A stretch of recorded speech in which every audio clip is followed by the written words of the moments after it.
There's this program on MSNBC called Morning Joe. You may have heard of it. The hosts are Joe Scarborough and Mika Brzezinski.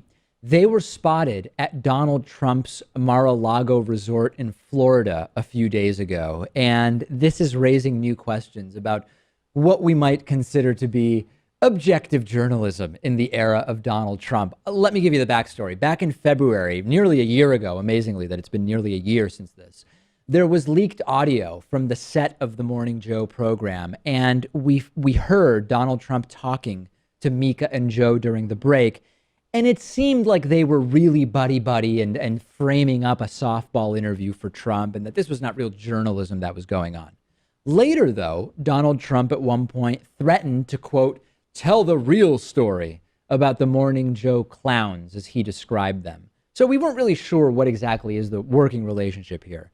Now they've been spotted at Donald Trump's party at Mar-a-Lago, despite the fact that Trump has been trashing most corporate media, even saying that he would change laws to make it easier to sue corporate media.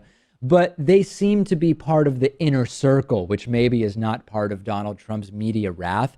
It's fascinating. In any case, what suggests a guilty mind more than a Twitter meltdown with tweet after tweet explaining way more than what seems to be even remotely necessary? This is a series of tweets that Joe Scarborough sent after Twitter started saying, hey, what the hell are you doing here? Are you Trump's friend, or are you reporting what's going on? So Joe Scarborough starting, I'll read some of these tweets in succession. Around 7 p.m., I had a preset meeting with the president-elect of the United States before his party, trying to set up an interview, much like reporters at CBS and New York Times do. Going on to say, the event was black tie. Both Mika and I were in casual clothes, did not attend the party, and left before any, quote, partying began. Joe Scarborough continuing, nothing that Mika and I did in this setting, in setting up this meeting, was any different than what all good reporters and news hosts try to do daily. And ending with anyone suggesting otherwise is a hypocrite who ignores what great journalists from Ben Bradley to Tom Brokaw have done for years. Of course, Joe Scarborough was reportedly at Mar-a-Lago last year during Christmas for an entire week, bought and paid for by Donald Trump. But this isn't really about Joe and Mika. I mean, do you care about this specific thing, Pat, about Joe and Mika being at this party? Or for you, are the concerns more broadly about how Trump will relate to media? Right. I don't think there's any suggestion to see that their conversation was untoward in any way. But it's really just a symbol of the corporate media and people like Donald Trump just being buddy-buddy and kind of hanging out. That's what's more offensive, I think. I feel that the tier system of media that is quickly developing under Donald Trump is the bigger concern here. Yeah, I guess Joe and Mika are probably buddy-buddy with Trump. That's what it seems like. At the top of this tiered media system under Trump are his corporate media friends who get invited to parties. It appears as though Joe Scarborough and Mika Brzezinski are part of that tier. Next are the corporate media enemies that Trump brought up to Trump Tower and scolded and accused of being liars and generally bad people. Jeff Zucker from CNN, for example, executive at CNN, was there, and Trump just reaming people out there. And then the third tier is going to be, once we get to President Trump officially, there's going to be a third tier.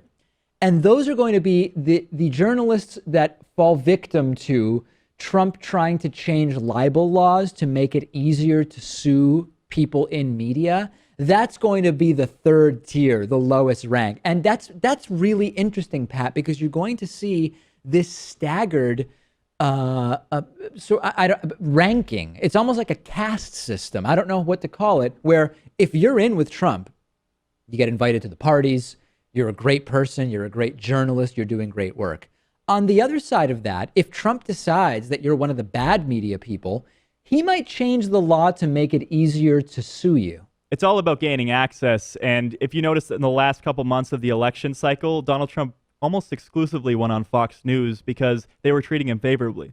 The more, I guess, if we're trying to find some silver lining here, and it's getting pretty damn tough, the good thing is that Donald Trump has more influence over corporate media because they depend on big business decisions to stay afloat, right? We're mostly funded by viewers. And unless Trump shuts down net neutrality, totally, which he would love to do, but I'm hoping he won't actually be able to. We'll be able to continue to grow in the same way that we've been growing because people will go to davidpakman.com/membership and sign up, or they'll donate at davidpakman.com/donate. In a way, we are less at risk because the big corporations that Trump might meet with and say, hey, you know what?